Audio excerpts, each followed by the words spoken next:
Damos la bienvenida al economista Marco Flores. Él es analista económico y secretario del Foro de Economía y Finanzas Públicas. Economista Flores, muy buenos días. Estamos llegando ya a la recta final del gobierno de Lenín Moreno. En 6 meses y unos pocos días más estará entregando el poder. Nos trasladamos aproximadamente 4 años atrás, cuando había otra transición gubernamental en el país y Rafael Correa decía que le deja con la mesa servida a Lenín Moreno. ¿Cómo va a ser esta próxima transición? Buenos días, Gustavo. Muchas gracias por su invitación. Un saludo a toda su audiencia. Bueno, yo creo que en el área económica incluso la mesa ha desaparecido. Quedan problemas muy graves en la economía por resolver. Y no es que no se los pueda resolver, pero va a costar esfuerzo y sobre todo hay que manejar la economía con un liderazgo que se traduzca en cero intereses en conflicto. Conocimiento, profundo conocimiento, no se puede improvisar. En la hora de la productividad, de la tecnología, del conocimiento, no se puede tener un presidente que no conoce cómo guiar un país. Esta ha sido una de las fallas graves que hemos tenido en la conducción económica, que fue entregada a un triunvirato de parte de la prensa, parte de los banqueros y el propio gobierno. Quedan, a mi entender, si tuviera yo que señalar los principales problemas, diría que 4 con las que tiene que verse el nuevo presidente, hombre o mujer, que llegue a la presidencia de la República. El primero es la literal destrucción del empleo en el Ecuador, de las fuentes de trabajo.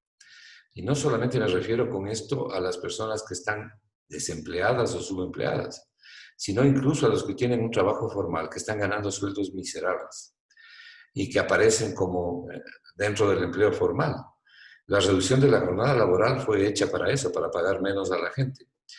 Y mire usted que en un país tan caro como en el Ecuador, esto complica un poco más o mucho más del presupuesto familiar. Entonces, el primer problema que tenemos es un desempleo masivo.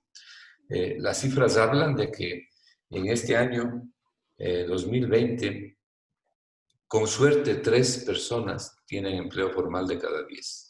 Si tenemos entre subempleo y desempleo, no menos del 70% de la población económicamente activa. Pero ojo ahí, Gustavo, la población económicamente activa también se ha reducido sustancialmente. Entonces, el problema del desempleo, subempleo, o dicho de otra manera, la falta de empleo, la ausencia de empleo, es sumamente grave para el presupuesto familiar y para propiciar una reactivación. Porque el Dicho sea gobierno de no ha hecho paso, nada. esas cifras oficiales de desempleo no dicen nada entonces. Claro, luego le voy a dar un dato importante al respecto. El segundo problema grave, es decir, en el orden en que se pongan estos problemas, no importa, porque todos se interactúan entre sí. El segundo problema grave, que podríamos haberlo mencionado como el primero, es la ausencia total de crecimiento económico. Y los problemas que estoy señalando no han ocurrido con la pandemia, ocurrieron antes de la pandemia y con la pandemia se han profundizado y se han agravado todavía mucho más. Entonces, si una economía no crece, usted no tiene forma de generar empleo. Y peor aún, forma de mejorar los salarios de los que tienen empleo. Esa Porque, pérdida de PIB de 11,5% es una cifra con la que usted está de acuerdo. sí, mire, seamos generosos y hablemos de alrededor de un 10%. Porque yo creo que si dejan la plata del Fondo Monetario en el Ecuador, estos últimos desembolsos de 4.000 millones, 2.000 que ya dieron y 2.000 que tienen que dar, eso tiene un efecto reactivador sobre la economía. Luego le voy a dar un criterio sobre eso. Pero absolutamente insuficiente, ¿no?, para todo lo que hay que hacer, ¿no? Porque el Ecuador requiere mejorar competitividad, productividad y no se hace nada al respecto. Entonces, este problema de la ausencia de crecimiento económico no permite generar empleo y además destruye la calidad del empleo existente. Ahí ya tiene 2 problemas. Luego tenemos un tercer problema sumamente complicado, que es producto directo de este gobierno, que es una deuda pública impagable. Le doy cifras oficiales. Si usted suma la deuda pública a la deuda pública total, un componente que está dentro del capítulo de deuda pública, pero que el Ministerio de Finanzas lo pone por aparte, a pesar de que debe estar adentro, que se llama otras obligaciones fuera de la deuda pública, que son los pagos que hay que hacer en el año corriente. Ahí tiene usted 6.000 y pico de millones adicionales. datos al mes de septiembre, las cifras son oficiales. Pero aparte de eso, tiene que sumar atrasos de 7.000 millones con el Seguro Social. Es lo que le está debiendo en atrasos, no en los bonos, porque los bonos están en la deuda interna. Los bonos que colocó Correa, los que ha colocado este gobierno, están en la deuda interna. Estos son atrasos fundamentalmente por el 40% de los aportes. Entonces, suma usted estos tres conceptos y tiene una deuda de 72.400 millones de dólares confirmadas, cifras confirmadas. Eso significa casi un 76% del PIB actual del año 2020.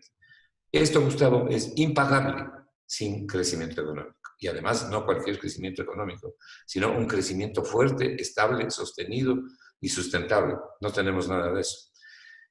Lo que pasa es que no estamos pagando el capital de lo que debemos. De la deuda privada no la estamos pagando. La deuda en bonos ha sido reestructurada en términos de mandarla más adelante y hemos añadido además 10 años adicionales de pago de intereses que antes no teníamos.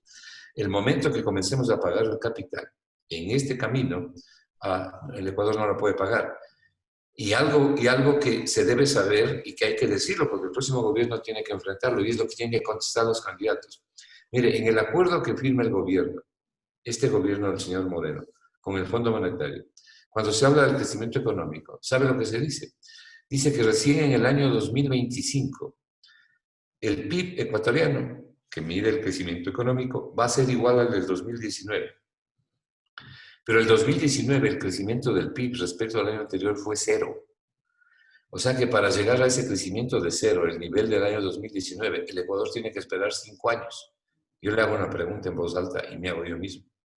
¿Están las familias ecuatorianas con semejante paliza económica que han recibido en condiciones de aguantar 5 años con esta política económica? Bueno, eso dice el acuerdo con el Fondo Monetario. Entonces, ahí tiene usted 3 de los principales problemas. Y el cuarto, que es una especie de conclusión de toda esta desgracia, es la enorme pobreza. Y no solamente la enorme pobreza dicha por el UNICEF, ahora, digamos, dicha por el INEC, ahora UNICEF, que es un órgano de las Naciones Unidas, saca unas escalofriantes cifras de la pobreza en Ecuador, del crecimiento de la pobreza infantil, del crecimiento de la pobreza crítica, de la pobreza por ingresos, tanto que ellos señalan que solamente en este año 2020, la pobreza va a crecer en 10%. Es decir, le estamos hablando de cifras inéditas que nunca se han visto en la economía ecuatoriana. Los recursos que habían para la reactivación, el señor Martínez, yo le puedo garantizar esto, yo he estado escribiendo en estos días sobre eso y estaba presentando las pruebas, 1.440 millones, el 7, 8 y 9 de mayo, el señor Moreno declaró que tenía en caja para dedicarle al programa Actívate Ecuador. Están los audios, los videos y obviamente está la prensa electrónica en manos del Foro de Economía. El señor Moreno dice categóricamente que tiene 1.440 millones. Y yo creo que él tuvo razón. Pero aparece hace 4 días el señor Pozo, nuevo ministro de Finanzas, y dice que no hubieron nunca los 1.440 millones, sino solo 500. Entonces, mire usted lo que ha ocurrido aquí. El señor Martínez, de los 1.440 millones, se tomó 936 millones. Estamos hablando de la plata de la reactivación económica. Se tomó 936 millones para adelantar 2 años los pagos a 2 bancos extranjeros, Credit Suisse y Goldman Sachs.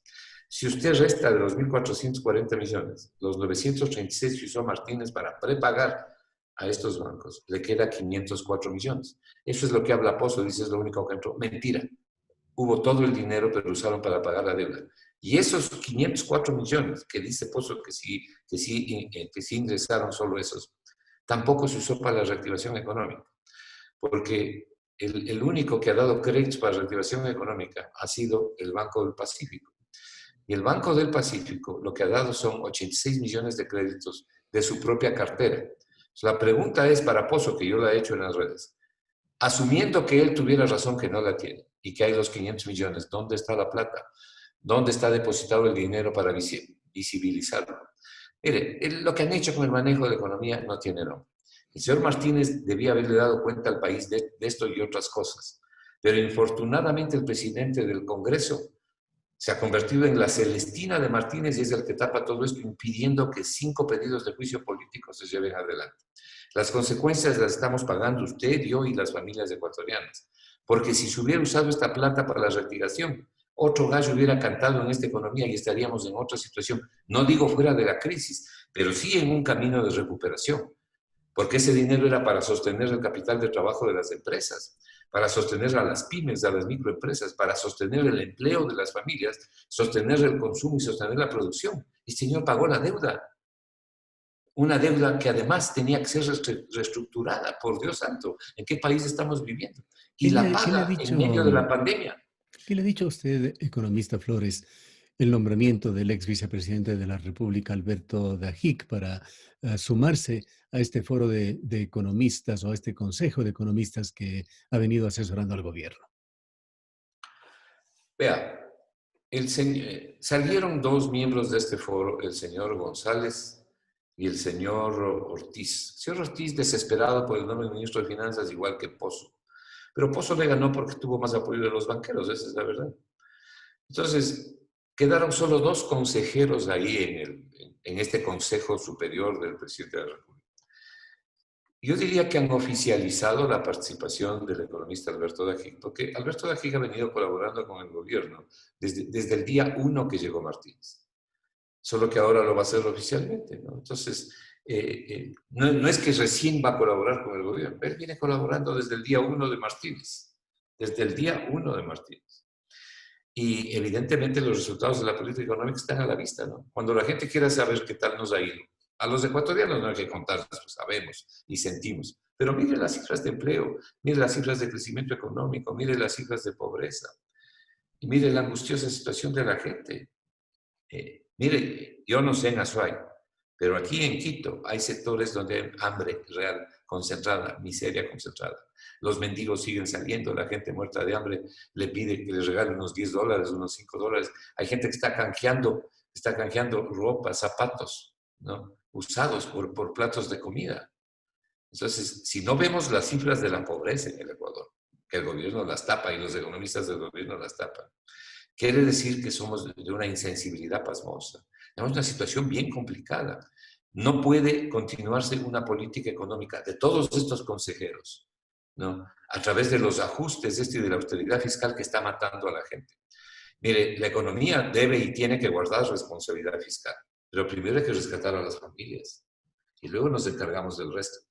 De manera que la reactivación económica, para volver a su pregunta inicial, resulta crucial para el Ecuador y que sea enfrentada por el próximo gobierno, que tendrá que resolver qué va a hacer con el acuerdo con el fondo sobre las exigencias que hay ahí, del incremento del IVA al 15%, de la no devolución del IVA, por ejemplo, a los ancianos del Ecuador.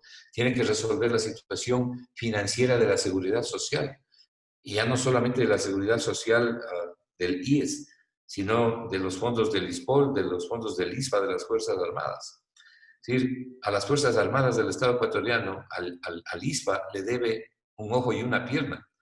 Entonces, hay que enfrentar todos esos problemas. Lo primero es ir al crecimiento económico, pero aquí se declara una austeridad fiscal pasmosa. Solo le voy a dar una cifra.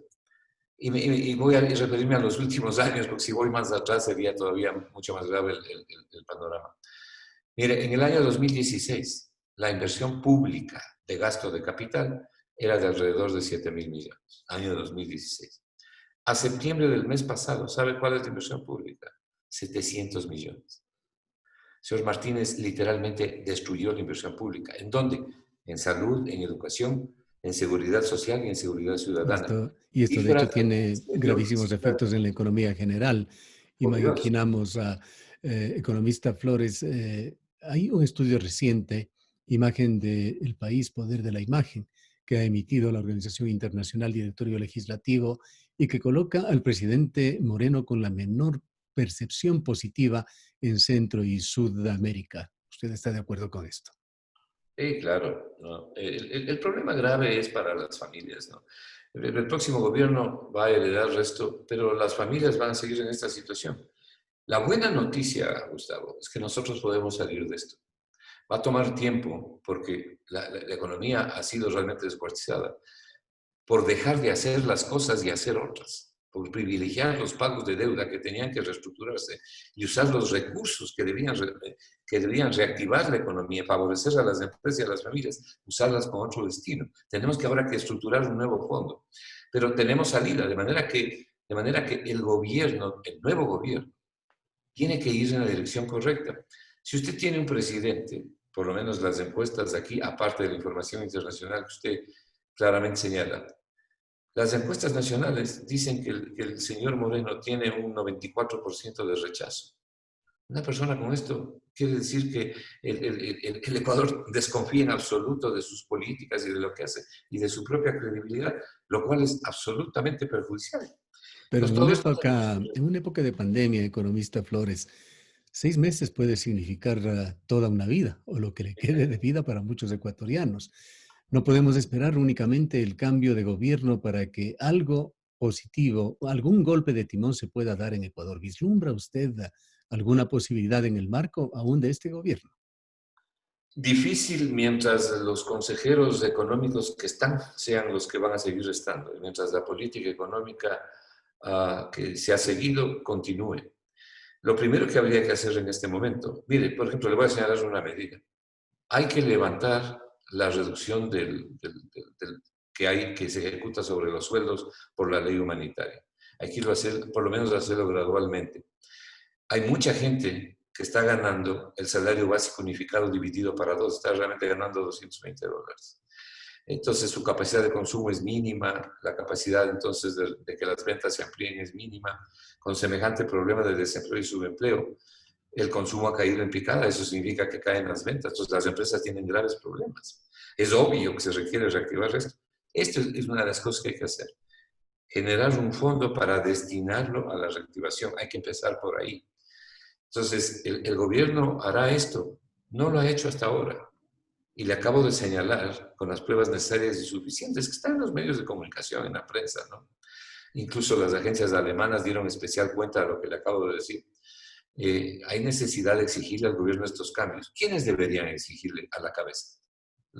Por lo menos los principales opcionados a la presidencia, los primeros 4 candidatos. Pero no se ve nada de eso. Las familias siguen aguantando. Como usted dice, los 6 meses pueden ser la vida o la muerte de mucha gente ahora que la pandemia nuevamente comienza a arreciar y sin tener los recursos para defenderse. Mire, el estudio social de Euronow, que es una publicación que hace análisis sociales, señala que en el Ecuador, en Guayaquil, el 62% de las familias no tienen ningún ahorro para defenderse de las familias, de la pandemia.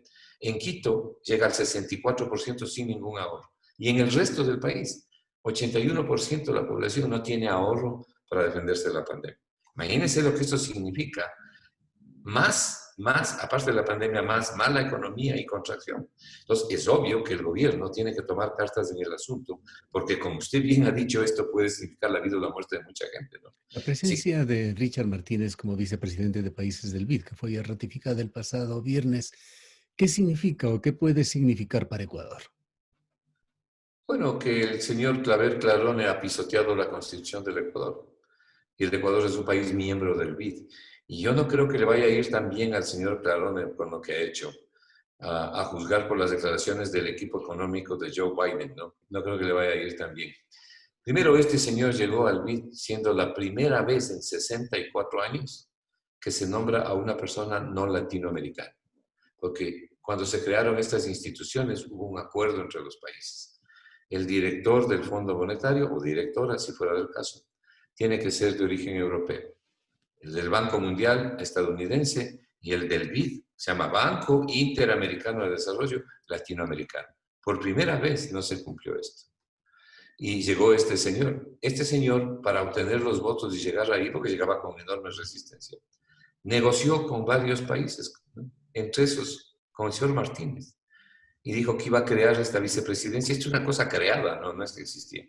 Iba a crear esta vicepresidencia a cambio del voto. Pero el señor Martínez dijo, ok, voy a darle el voto, pero la vicepresidencia que sea para mí. O sea, él negoció para él, ¿no? Una cosa verdaderamente insólita. Es una burla para el país. Hay un grupo de legisladores que está protestando sobre esto. Pero nuevamente fue el señor Literdo, que es parte de todo esto, no da paso, no da paso. Veremos qué pasa en los próximos días. Pero humillante para el Ecuador, porque el Ecuador es un país soberano que merece respeto.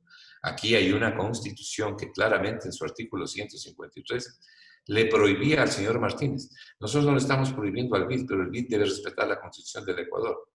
El que no podía haber aceptado y no podía haber ido por imposición o por disposición, más bien dicho, constitucional, es el señor Martínez.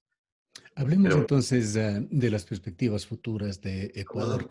tras las elecciones de este año y un nuevo gobierno que se instalaría en mayo. Al momento tenemos 15, posiblemente más uno, 16 candidatos electorales. ¿Ve usted alguna propuesta seria, conveniente para el país? Si usted se refiere a los candidatos, Por supuesto.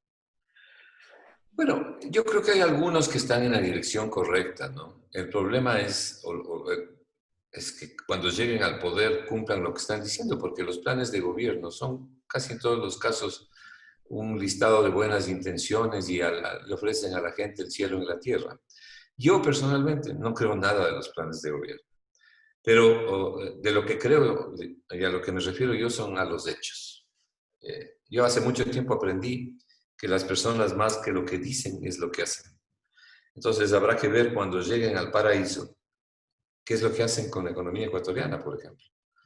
Y es evidente que un punto crucial para cualquier candidato es lo que estamos hablando, generar crecimiento económico y generar empleo. De ahí se debe partir y se debe arrancar, porque solamente el crecimiento económico puede producir empleo y mejorar los empleos existentes, que es de lo que come la gente, de lo que se educa, de lo que cuida su salud. Entonces es un punto crucial. ¿Cómo lo van a hacer? Una de las cosas fundamentales que hay que señalar es que no se pueden ni se deben crear nuevos impuestos. Hay que reducir impuestos. Y hay que generar un fondo para el primer año, poder cubrir la reducción de impuestos hasta que el nuevo dinamismo de la economía entregue los recursos de mayor recaudación por mayor actividad, mayores ventas, mayores compras. Normalmente los candidatos dicen que eso van a hacer en el Ecuador. Pero vamos a ver si es que lo cumplen, ¿no? Porque a lo mejor llegan al gobierno y dicen, caramba, esto ha estado peor de lo que me imaginaba y voy nomás a tener que subir un impuesto, un pequeño pinchazo, como diría Gutiérrez en su momento, que a la final termina siendo el gran pinchazo y crece la pobreza y sigue creciendo la pobreza. Ventajosamente, Gustavo, en economía no hay nada que inventar. Es cuestión de ver los países que han tenido éxito. Mire, le voy a señalar una medida. El Ecuador necesita reducir sustancialmente los aranceles. Cuando el ministro de Finanzas del Perú hace pocos años propuso hacer eso, le dijeron que iba a destruir la economía nacional, que se iban a jugar las divisas por las importaciones. Y ha sucedido todo lo contrario. El Perú ha firmado como 16 acuerdos entre esos, uno con Estados Unidos, otro con Canadá, y ha ampliado sus exportaciones. Tanto ha ampliado sus exportaciones, Gustavo, que tiene una reserva internacional de 75.000 millones de dólares. Y la liquidez de la reserva del Ecuador es de 2.000. ¿Y qué pasó de dónde salió esa plata para que el Perú amplíe tanto la reserva internacional? De las exportaciones. Vendieron mucho más al exterior. Y obviamente se han beneficiado con aranceles que son el 1,5%, el promedio de arancel en el Perú. 1,5%, en el Ecuador es alrededor del 10%. Entonces, es una medida importante para mejorar la productividad de las exportaciones, para volverlas más baratas, con mayor razón si nosotros estamos dolarizados. Entonces, tenemos que ampliar la demanda interna con mecanismos internos a los que nos podemos referir y la demanda externa, o sea, las exportaciones, tenemos que ampliar con medidas que mejoren la productividad de los empresarios, bajándoles los impuestos, bajándoles los aranceles, y no solamente mejoren la productividad, sino favorezcan la innovación. Eso es lo que están haciendo varios países Y para poder hacer. finalmente, economista Flores, con una deuda pública que usted la señala, estaría ya en los 77.000 millones de dólares. Ecuador, pensamos, prácticamente ya no es sujeto de crédito, pero el nuevo gobierno va a requerir aún de créditos para, así sea, poner o intentar poner en vigencia una nueva matriz económica, tomar decisiones diferentes a lo que se ha venido dando, tiene que implementarlas. Como ve usted este futuro cercano, mediato, una vez que se instale un nuevo gobierno en Ecuador? Te voy a dar una cifra. Cuando el periodo del señor Moreno concluya, el gasto en el gobierno del señor Moreno estará alrededor de los 140.000 millones de dólares. Eso es lo que ha gastado el señor Moreno. Gastará hasta el final de su periodo. 140.000 millones de dólares. En la velocidad a la que ha crecido la deuda en el gobierno del señor Moreno, jamás ha existido esa velocidad en el Ecuador. Es más del doble de la velocidad con que se endeudó Correa. Pero usted hace una gran pregunta, ¿no? ¿Y qué van a hacer con esa deuda? No se puede pagar si no hay crecimiento económico.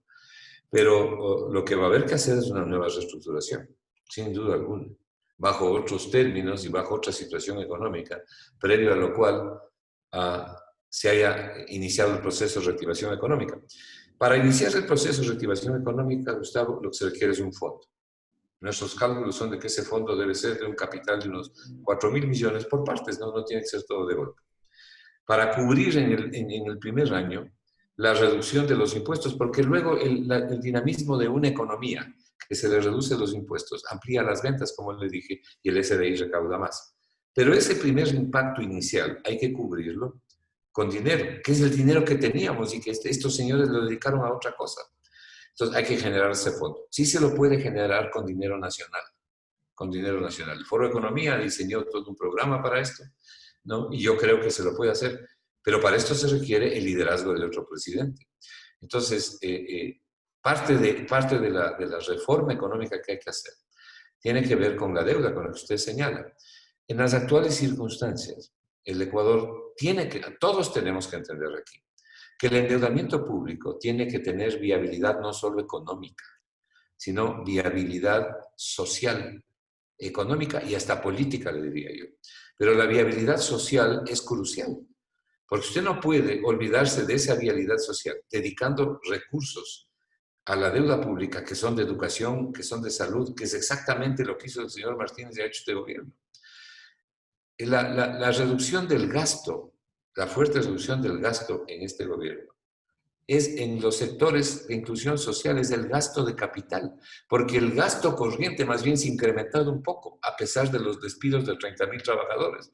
¿Y por qué? A pesar de los despidos de 30.000, incrementa el gasto corriente. Porque han subido de manera sustantiva el pago de los intereses de deuda.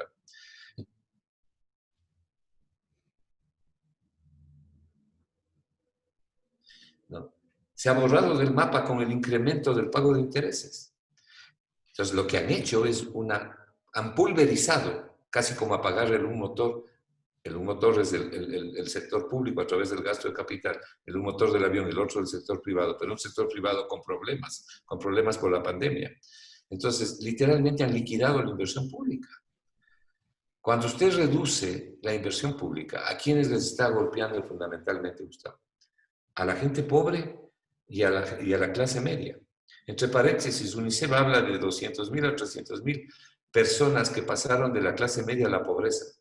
Y de la pobreza a la miseria es dramático lo que ocurre, igual el crecimiento del trabajo infantil. ¿Por qué golpea mucho más a los pobres y a la clase media cuando usted reduce la inversión pública? Porque está reduciendo en salud y educación y son los pobres los que van a las escuelas públicas, a las universidades públicas, son los pobres los que van a curarse mal o bien en el IES, pues no tienen para pagar dinero en hospitales privados o en médicos privados o en clínicas privadas. Entonces, si usted contrae tan fuertemente la inversión pública, esta gente es la que más sufre. Y esa gente es más del 60% de la población ecuatoriana. Este modelo no da más, no da más. Hay que cambiar este modelo de gestión.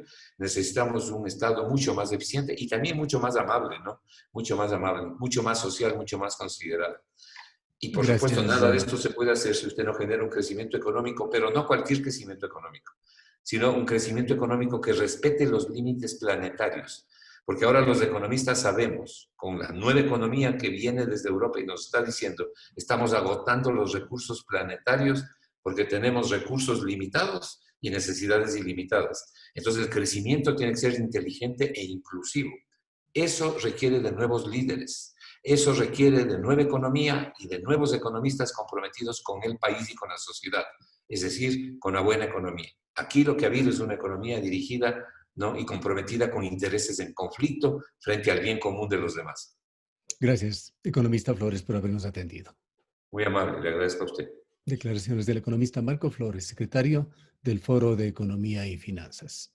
Nos vamos a una breve pausa.